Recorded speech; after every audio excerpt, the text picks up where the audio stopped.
What's up guys, it's me, Mr. Bradley, and today we're learning about the lost tomb of Tutankhamun.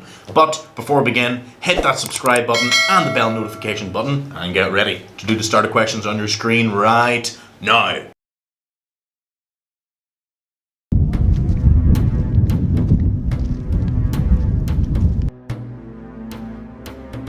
One of the most incredible discoveries to have ever been made in Egypt was the lost tomb of Tutankhamen, found by British archaeologist Howard Carter. At the time, the discovery of this tomb, filled with priceless artifacts and treasures, was the news headline across the world. But who was this pharaoh and what was his story? Why is he so famous and why were such amazing treasures put in such a small tomb? Let's find out. Tutankhamen, also known as King Tut, was originally called Tutankhaten by his father, who wanted to name him after the new Egyptian god Aten. King Tut took the throne at the very early age of about 8 or 9 when his father King Akhenaten died. Wanna know how he died? Egypt over.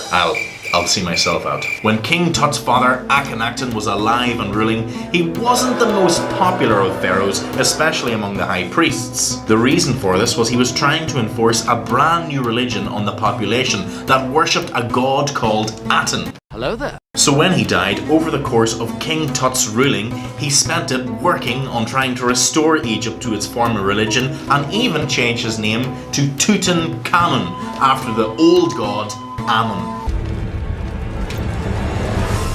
I'm back. Although Tutankhamen is very famous today because of his amazing treasures,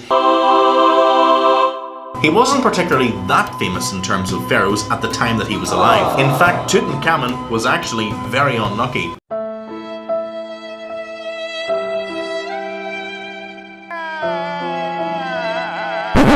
People thought he might have been cursed, which is exactly why we didn't see any other pharaohs name themselves after him. Ancient Egypt was pretty superstitious. Okay, back to Tutankhamen. When Tutankhamen was alive, he had 2 daughters, but sadly both of them died when they were only little infants. Meaning, when Tutankhamen died at the very young age of 19, he had no children to keep on ruling after him, meaning it was the end of his family ruling over Egypt. When King Tut was alive, he had many health problems, such as scoliosis and many forms of malaria. He was a small person to look at and couldn't walk unless he had a cane to support him. How Tutankhamen died, there are many theories. Some people think he was murdered.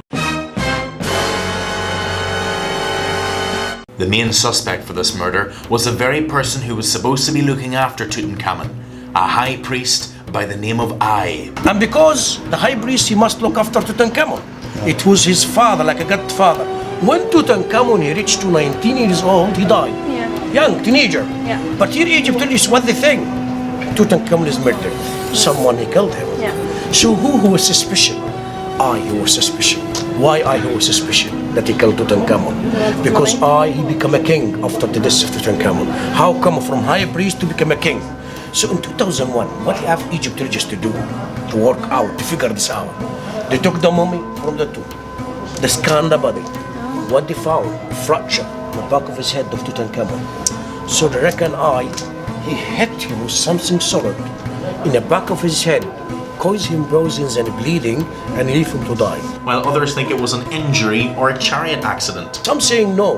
Maybe Tutankhamun has accident. How? They say maybe he fell off from his chariot.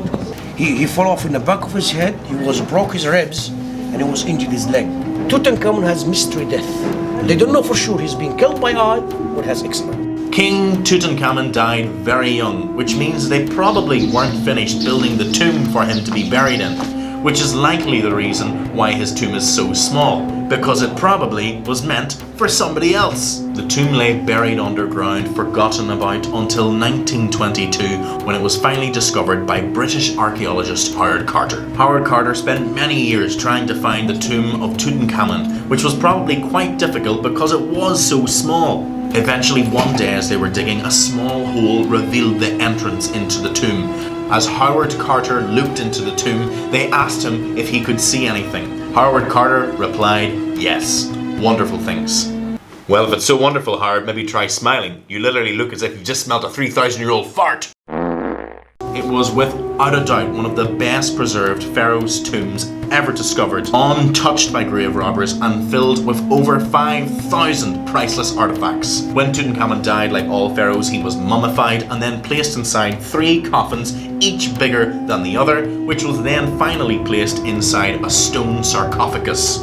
Inside the smallest coffin was of course his body, but also an incredible golden mask and many other priceless artifacts. The discovery of Tutankhamun's tomb sparked major interest in ancient Egypt across the world and remains the greatest ancient Egyptian discovery to this day.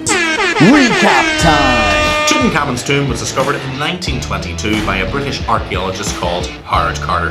Inside his tomb were over 5,000 artifacts perfectly preserved and untouched by grave robbers, as well as the mummified body of Tutankhamun with an incredible gold mask over the top. Tutankhamun became pharaoh at the very young age of 8 or 9 when his father Atenism died.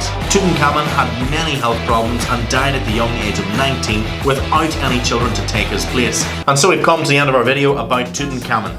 If you enjoyed this video, give it a like and don't forget to hit that subscribe button and the bell notification button to be notified each time I post a brand new video. Be sure to check out some of my other history videos on the Vikings and ancient Egypt, or if you'd like some science, why not check out my video on rocks. And as always, thanks for watching, see you next time.